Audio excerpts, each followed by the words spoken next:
Good Friday to everybody that's hanging out with us live today. My name is Darren Pope. I'm a developer advocate for CloudBees. And on Wednesday, May the 5th, that was just 2 days ago, Jenkins LTS 2.277.4 was released. 4. You might say, wait, last time we talked, it was 2. Let's bring Mark in. Let's talk about why .4 this time. Mark, how are you doing today? I'm doing great, Darren. Good. And by the way, Mark is the documentation officer for the Jenkins project. Did I get all the words right? I think I did. Yes. You did. That's exactly correct. I'm the documentation officer. And we had a .4, but before we get to the why the .4, we're here to talk about LTS. And just in case somebody has never been with us before, as we've done these, normally we do these once a month, as usually a day or two after the LTS comes out, you might be saying, Darren, what is an LTS? And usually this is where Mark starts to say, a long-term support release, an LTS, is a stable Jenkins version. We choose about every 3 months to roughly every 12 weeks, we select a new baseline. And that baseline becomes the version that we then selectively backport a relatively few changes and apply those backported changes to give us a nice stable baseline that we will use for 3 months. The 3 months use will then generate a .1, .2, .3, .4, and maybe even .5. Now it's quite common to have .1, .2, and .3. If we needed to do an intermediate release for whatever reason, we can get to .4, and we've even gotten to .5 on occasion. So the embarrassment for me was on the .5. It was because I burned a version number. I mistakenly did a build that used a version number and I couldn't avoid it. This time, the .4 comes because we had a security release. and it was that simple, just a security release. Well, and the security release was, it's an interesting challenge, right? Security releases are a good thing. We like security releases, but we don't want to disclose prematurely what's in the security release, and so we have to do some coordination. It takes a little more effort to do a security release than to do a typical LTS release. Right. And let's get into the release of the .4. Now we can talk about what came in the .3 because it's all right here anyway. So we can see here both the .4, which was on Wednesday, this past Wednesday, and the .3, which was about halfway in between, which was sort of nice. It's nice and not so nice, right? It's like, rats, we're on a good cadence. Now we have to go do a security release. Right, and the story there is it's healthy to get a security release when there's a vulnerability. And the 2.277.3 security release really did need to be delivered because of a vulnerability in the web component that on which we rely. That web component had an issue. The upgrade fixes the issue. We're very pleased with it. And 2.277.4 happened right on schedule. Right.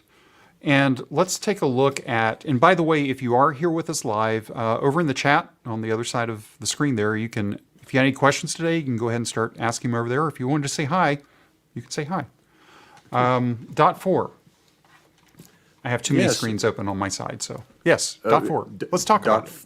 Yeah, .4's got several relatively smaller bug fixes. Okay, one is that inadvertently in 2.277.1, when a drop-down menu item was disabled, we didn't show it to you visually as disabled. We'd done that before. It was a regression, a mistake we made.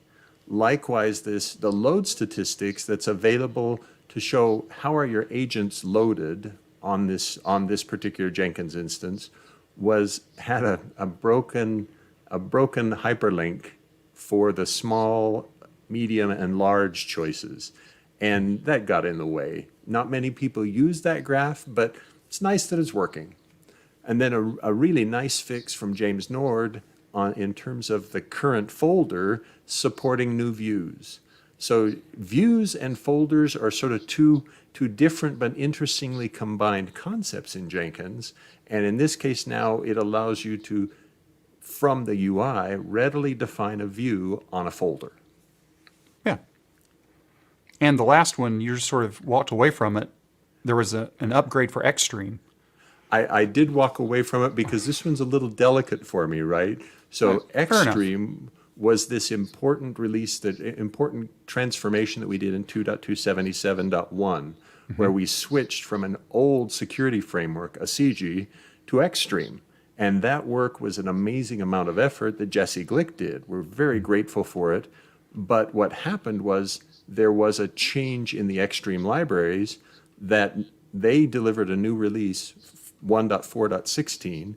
As far as we could tell, the changes were not relevant to Jenkins, but rather than risk that people would complain that we were running an out-of-date version, we intentionally merged that version to keep things simpler and easier for all of our consumers.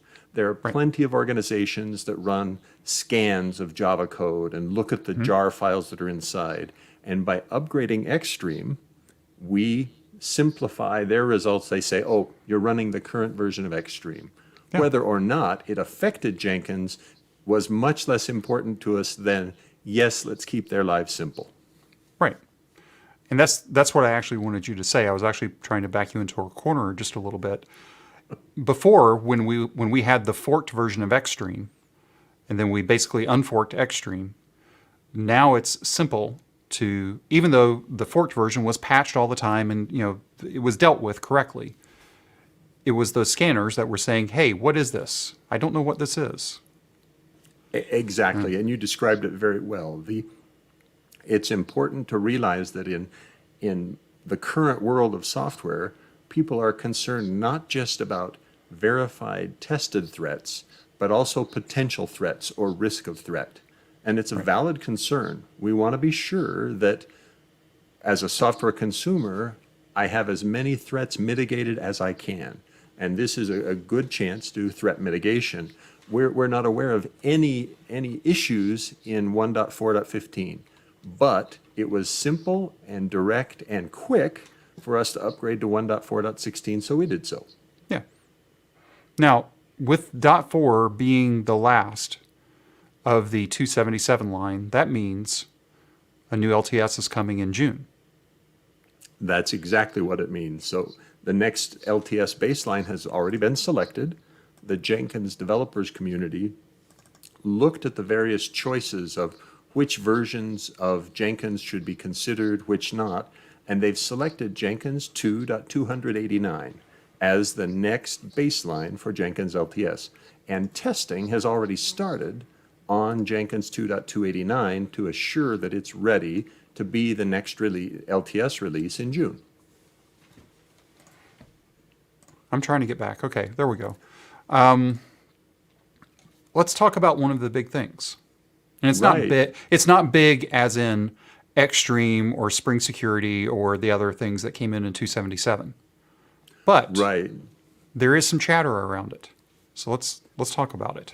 There is. So on screen right now, what you see is an image of the folder that I use to track my plugins that I maintain on my Jenkins server. This happens to be a Jenkins 2.277.4 installation. And if you look at the icons there, you see that the weather icon down on the row with Git client plugin and Git plugin shows stormy weather. And you can see, okay, that's the stormy weather icon. The folder icons, you see those. Now, if you switch us, let's take a look at how this will look in 2.289. Notice that the icons have changed. They have a very different look now. Instead of multicolor and instead of a little bit tough to see what they are, it's quite clear and quite expressive what they are. We're expecting they'll fit better and be more comfortable on smaller devices. They present well, and we're looking forward to getting them out to everybody. Yeah, and there has been some interesting chatter in the community on the mailing lists about this. And I'm sort of tossed, I have to admit. Okay. Right? It's not bad, it's just different. Right. And okay, so now as a long-term Jenkins user, and Darren, you and I are long-term Jenkins users, right? I have developed all sorts of conditioned memory based on how things behave and how they look in the Jenkins UI. And all that conditioned memory, there's a piece of it where, oh, wait a sec, the icon used to be this, And we should expect there are going to be some people who say, but I want my old icons back. In this case, we're intentionally going forward. We need the ability to keep making these kinds of improvements as we're further refining the Jenkins UI. Yeah, and I think, and I'm going to add this back to the stream, just in case you didn't notice it when we went through the release notes, the icons are already here. They are, and they've been visible in this changelog now since what I think 282. So we're talking 6 or 8 weeks of available in the changelog, because we brought them into the changelog as soon as they became visible in a weekly release. So yep, they've been here, and thus far I'm pretty pleased with them, actually. I like what they're doing. Yep, I will call up one of Mitch's comments here. The sun icon looks like a snowflake. And I don't argue that point. It's okay. Right. For some people, a snowflake is just as nice as the sun, because that means they're going to the slopes that day. Right. So it's a completely fine thing. For some people, it's like snow, sun, it's all the same thing. It's not, but I get it. So that's 289. The plan is for it to be out roughly when? What's the ballpark at this point? June, I think it's June 2 or June 3. Let me do a quick check, because I should have this memorized. It's really June 2, 2nd of June. All right, so just a few weeks from now. Actually, I think this is a 5-week month, so I think that's what's throwing things off too. It's about 4 weeks, right? Yeah. So 4 weeks from now, we'll do the 289.1. Okay, good. That in the U.S., that's right after the Memorial Day. Actually, that's the week of Memorial Day.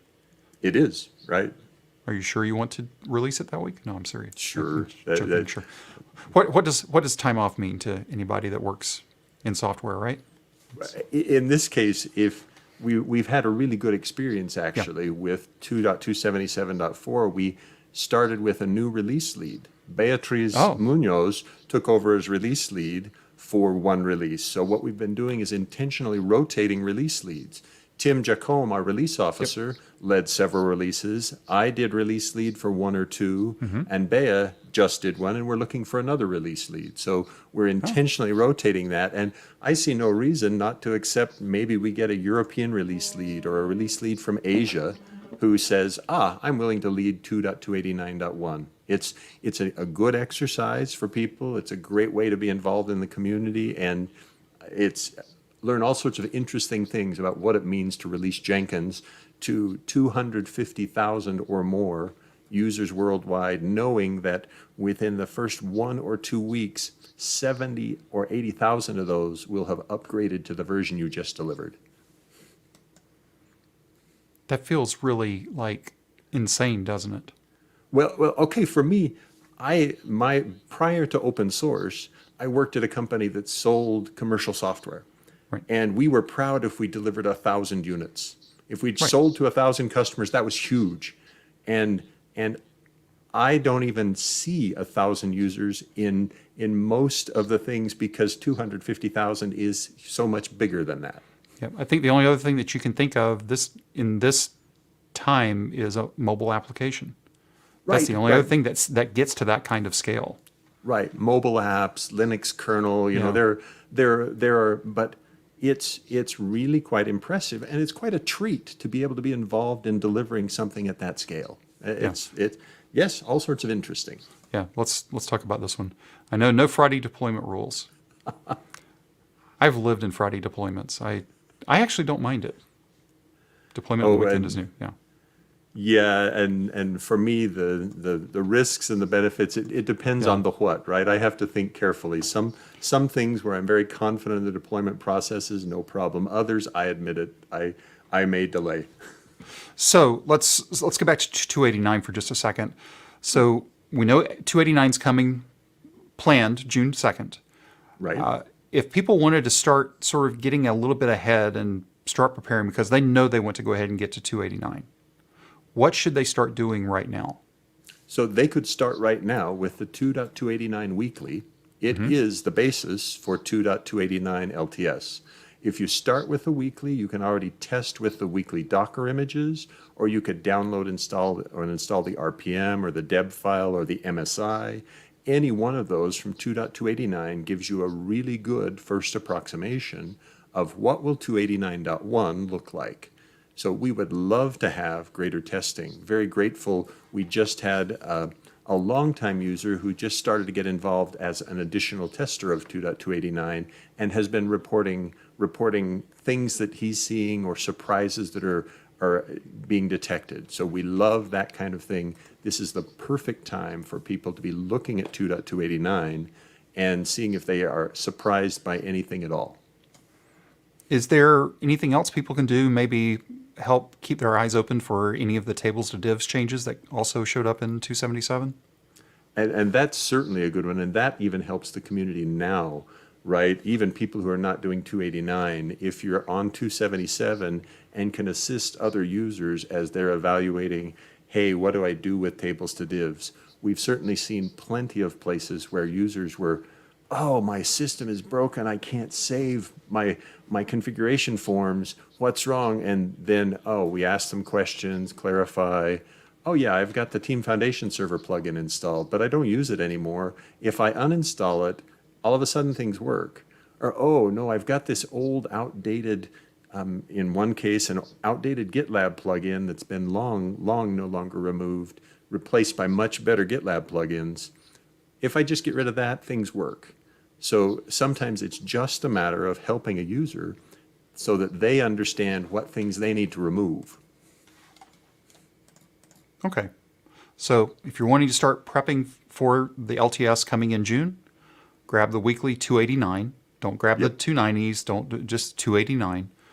And if things are working for you, thumbs up. More than likely, you're going to be okay. Right. And then we'll go from there. Now, in the community recently, you just had a big thing finish up, right? We did. We just did the SheCode Africa Contributethon. So our SheCode Africa Contributethon was an event that we hosted. The story and the history behind it for me is fun to share. In late 2020, we started a Google Season of Docs project with Zina Abubakar. She's a Nigerian technical writer and programmer. She applied to be part of Google Season of Docs, and for a period of multiple months, we had her writing documentation on Jenkins on Kubernetes. After that project concluded, she stayed involved with the project, and she brought to us that, hey, the SheCode Africa organization has a program that they're starting running during the month of April 2021 called the Contributethon.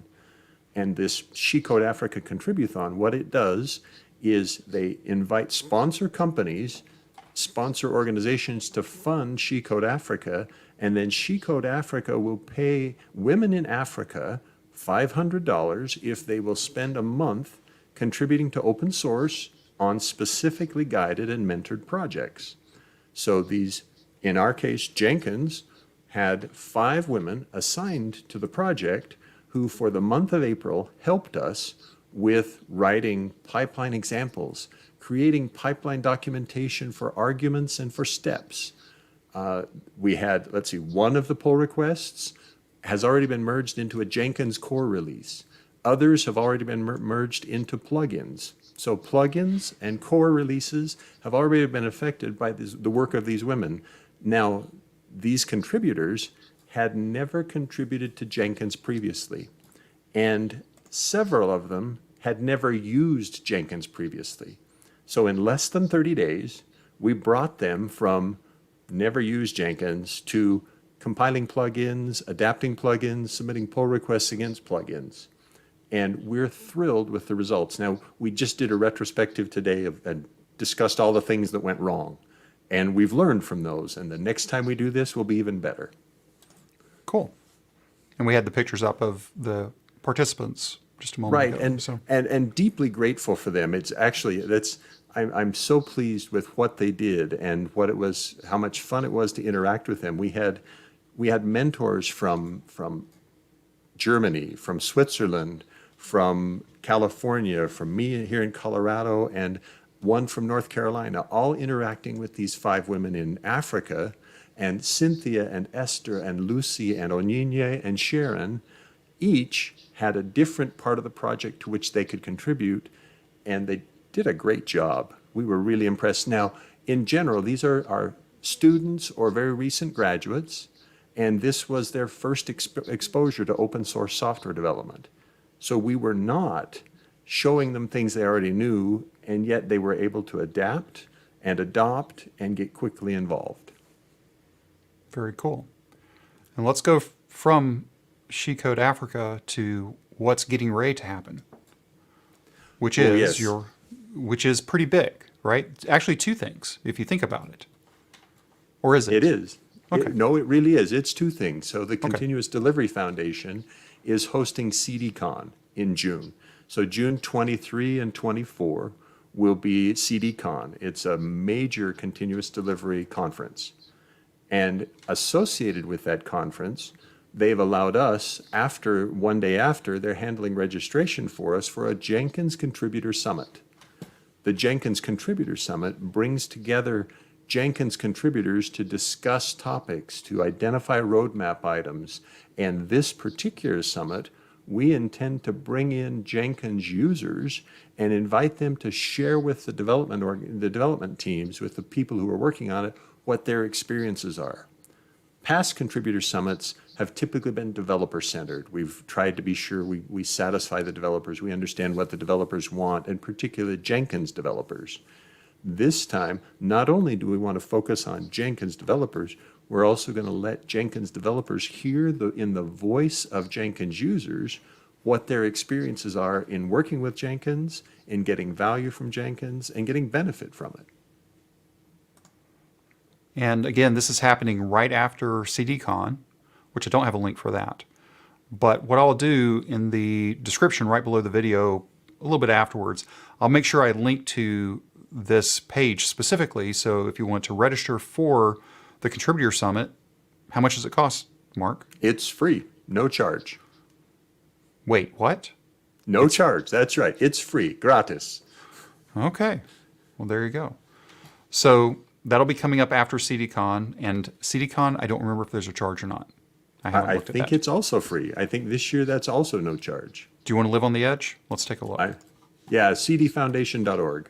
Yep. There we go, yeah. cdCon, register now, free. Yep, So we're talking free, free, free.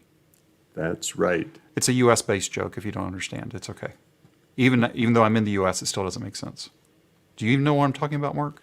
I don't actually, but that's okay. It's a commercial about something. So anyway, cdCon. And in fact, the papers are already closed. The schedule's there. And we see speakers and more speakers and all the peoples. So check it out. Oh, In and fact, did you see Yeah, I that? did. SheCode Africa, just scroll there. by. Yep, Right there. exactly. So there we go. So that's cdCon, Contributor Summit. Now, typically, Contributor Summit has been in person, but during these times, which we do not name, there currently still is no in-person, or Right, in-persons are that's correct, starting to yeah. happen. So that's the reason why Contributor Summit is happening in this way, and in reality, why cdCon is happening this way. Correct. Yeah, we've generally preferred to do contributor summits face to face, associated with some conference.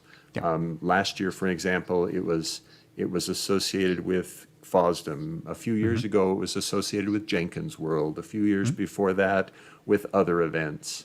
And COVID-19 has given us. Oh, sorry, I'm not supposed to say that.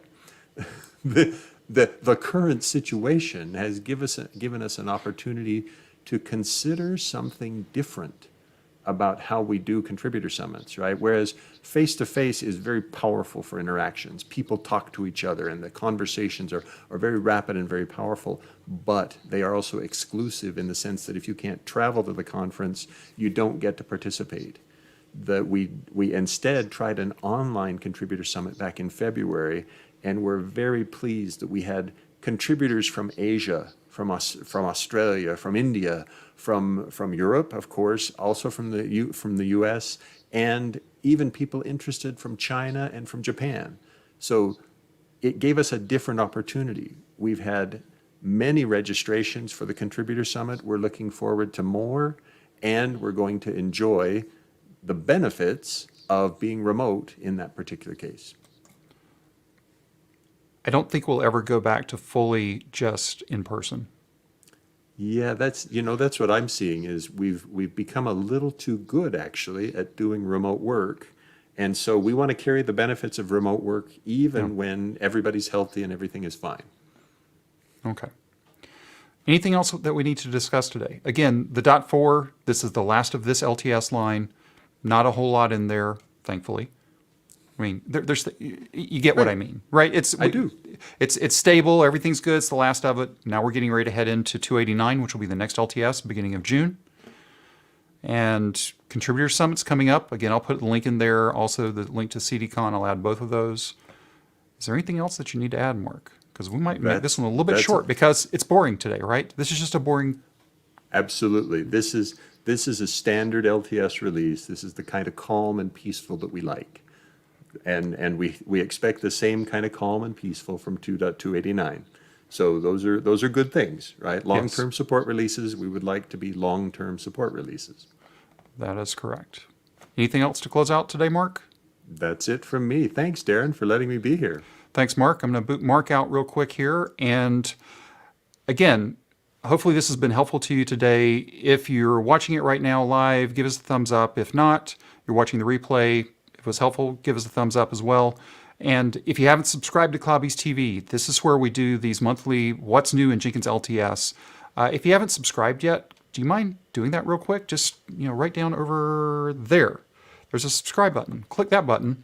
And then once you've clicked on that button, click on that bell. And anytime there's new content available on CloudBees TV, you'll get automatically notified. So again, my name is Darren Pope. I am a developer advocate for CloudBees. It's Friday. Everybody have a great weekend, and we will talk to you next time.